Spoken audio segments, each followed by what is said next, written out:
नमस्कार दोस्तों। और इस वक्त की सबसे बड़ी खबर आ चुकी है। महंगाई भत्ता को लेकर फाइनल डिसीजन आ चुका है और इसी के साथ ही साथ पेंशन में भी कई बड़े बदलाव किए गए हैं, जो कि हर किसी के लिए जानना बेहद ज़रूरी है।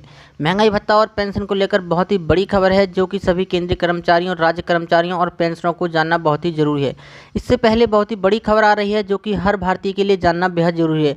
इससे पहले मैं आपको बता दूं, अगर आपने हमारे चैनल को सब्सक्राइब नहीं किया है तो चैनल को सब्सक्राइब कर लें और बेल आइकन को भी प्रेस कर दें, ताकि हमारे हर नए वीडियो के नोटिफिकेशन आप तक पहुंचे सबसे पहले। चलिए बढ़ते हैं आज की पहली बड़ी खबर की ओर। एलपीजी ग्राहकों के खाते में 2 महीने से नहीं आई है सब्सिडी, जानिए क्या है इसकी वजह। एलपीजी उपभोक्ताओं के लिए जरूरी सूचना है। जिन लोगों ने मई और जून 2020 में रसोई गैस सिलेंडर, एलपीजी सिलेंडर खरीदा है, उनके खाते में सब्सिडी जमा नहीं हुई है। लाखों ग्राहकों को एलपीजी सब्सिडी का इंतजार था और पिछले 2 महीने से सरकार द्वारा इस खाते में जमा ना कराए जाने से वे परेशान थे, लेकिन अब सरकार ने इस पूरे संशय को दूर कर दिया है। प्राकृतिक गैस एवं पेट्रोलियम मंत्रालय ने इसका कारण बताया है, जिसे जानने के बाद काफ़ी हद तक लोगों की चिंता कम हो सकेगी।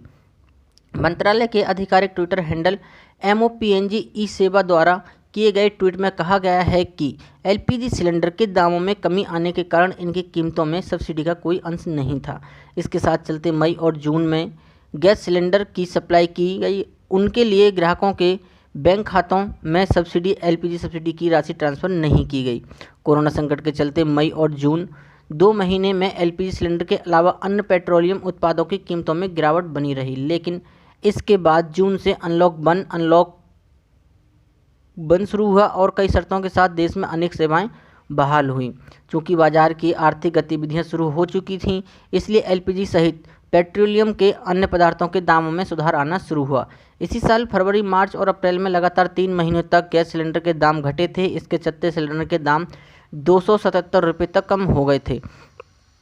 अनलॉक 1 और अनलॉक 2 के दोनों चरण 31 जुलाई तक पूरे हो रहे हैं। इसके बाद केंद्र सरकार क्या तय करती है, इस पर अब सबकी निगाहें हैं, लेकिन जिस प्रकार से बाजार खुल गया है उससे यह संभावना है कि 1 अगस्त को रिवाइज होने वाले गैस सिलेंडर के दाम घटेंगे और एलपीजी सिलेंडर सस्ता हो सकता है।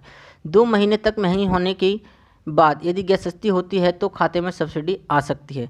इस साल फरवरी में दिल्ली में एलपीजी सिलेंडर की कीमत तब 858 रुपये थी, जो मार्च में 53 रुपये घटकर 805 रुपये रह गई थी। इसके बाद मई में सिलेंडर के दाम 744 रुपये से घटकर 581 रुपये हो गए थे।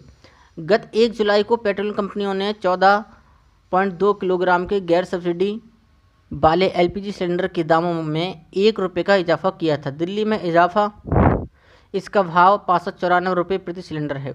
मालूम हो कि पेट्रोल और डीजल के दामों में डेली बेसिस पर अपडेशन किया जाता है, लेकिन एलपीजी सिलेंडर के दाम हर महीने की शुरुआत में बदले जाते हैं। MOPNG ई सेवा आम उपभोक्ताओं के लिए तेल और गैस के लिए आधिकारिक सोशल मीडिया आधारित एक शिकायत निवारण मंच है।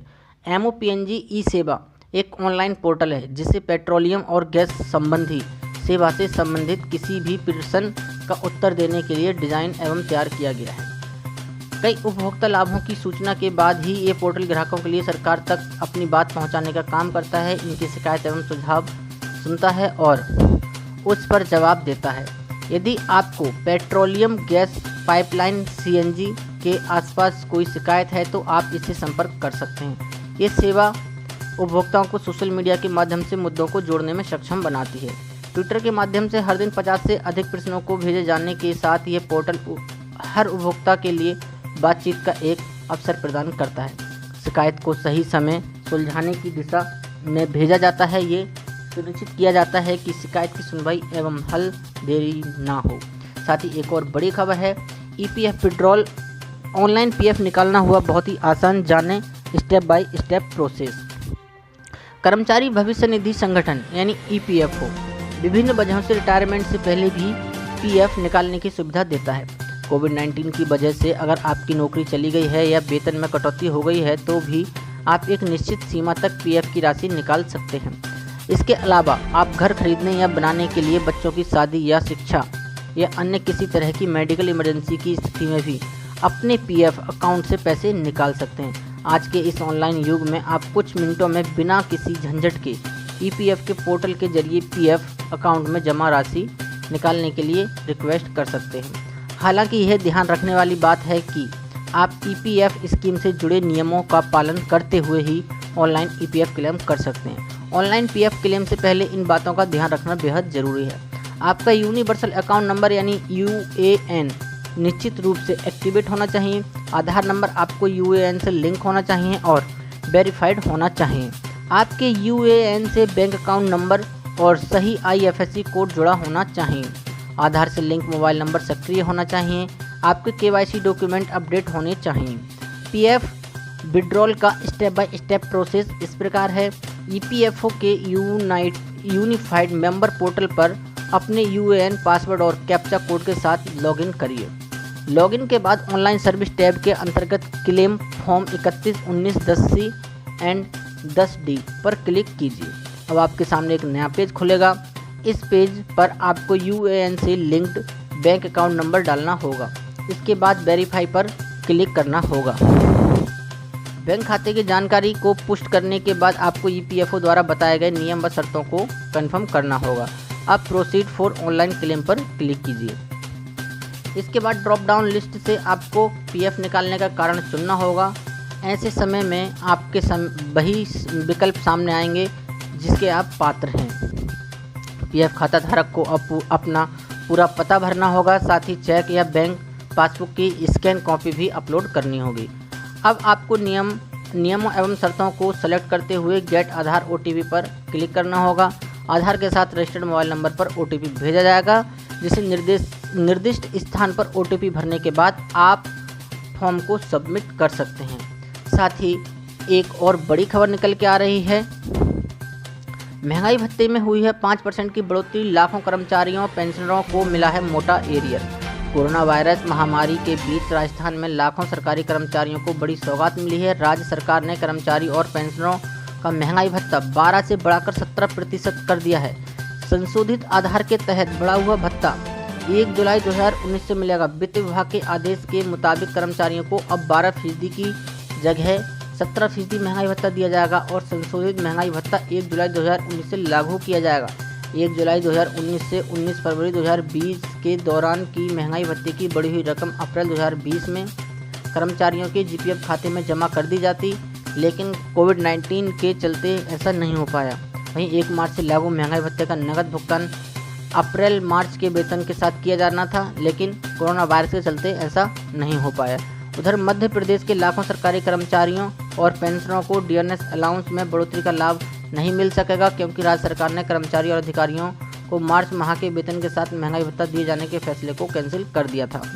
वित्त विभाग के उप सचिव अजय चौबे ने एक आदेश जारी कर बताया है कि 1 जुलाई 2019 से कर्मचारियों और अधिकारियों को प्रस्तावित महंगाई भत्ते में बढ़ोतरी का फैसला हुआ था, जिसका मार्च 2020 के वेतन में भुगतान किया जाना था। महंगाई भत्ते में बढ़ोतरी संबंधी इसी आदेश को निरस्त कर दिया गया है।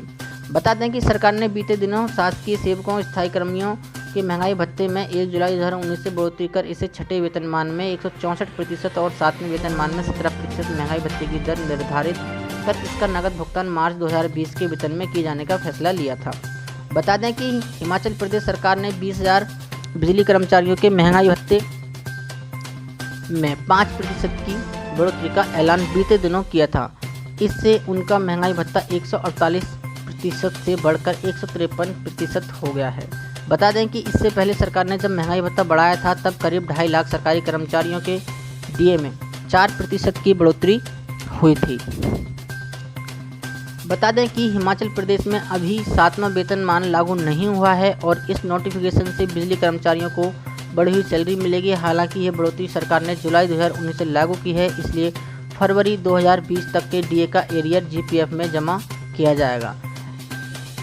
संबंधित आदेश के तहत बढ़ा हुआ वेतन 1 जुलाई 2020 से मिलना शुरू होगा। वित्त विभाग के आदेश के मुताबिक कर्मचारियों को अब 12% की जगह 17% महंगाई भत्ता दिया जाएगा। सरकार ने संशोधित महंगाई भत्ता 1 जुलाई 2020 से लागू किया है। 1 जुलाई 2020 से 29 जुलाई 2020 के दौरान महंगाई भत्ते की बढ़ी हुई रकम अगस्त में 2020 में कर्मचारियों के जीएफ खाते में जमा कर दी जाएगी। वहीं 1 मार्च से लागू हुए महंगाई भत्ते का नकद भुगतान 1 अगस्त में वेतन के साथ। जी हां, सरकार ने किया पेंशन नियमों में बदलाव। अब इन लोगों को मिलेंगे पहले से ज़्यादा पैसे। केंद्र सरकार द्वारा अधिसूचित संशोधन के मुताबिक 7 साल से कम के सेवा काल में सरकारी कर्मचारियों की मृत्यु पर उसके परिवार के सदस्य अब बढ़ी हुई पेंशन पाने के हकदार होंगे। जी हाँ दोस्तों, रिटायरमेंट के बाद पेंशन का पैसा लोगों की ज़िंदगी में एक बहुत बड़ा तोहफा होती है। यही वजह है कि सरकार समय समय पर पेंशनर की पेंशन के नियमों में बदलाव करती रहती है। सरकार ने इस बार जो संशोधन किया है उससे लाखों कर्मचारियों को फ़ायदा होने वाला है। 7 साल से कम के सेवा काल में सरकारी कर्मचारी की मृत्यु पर उसके परिवार के सदस्यों को अब बढ़ी हुई पेंशन मिलेगी। माना जा रहा है कि इस कदम का लाभ केंद्रीय सशस्त्र पुलिस बल के जवानों को, विधवाओं को मिल सकेगा। इससे पहले यदि किसी कर्मचारी की मृत्यु 7 साल से कम के सेवा काल में हो जाती थी तो उसके परिजनों को आखिरी वेतन के 50% के हिसाब से बढ़ी हुई पेंशन नहीं मिलती थी। अब 7 साल से कम के सेवा काल में मृत्यु होने पर कर्मचारी के परिजन बढ़ी हुई पेंशन पाने के पात्र होंगे।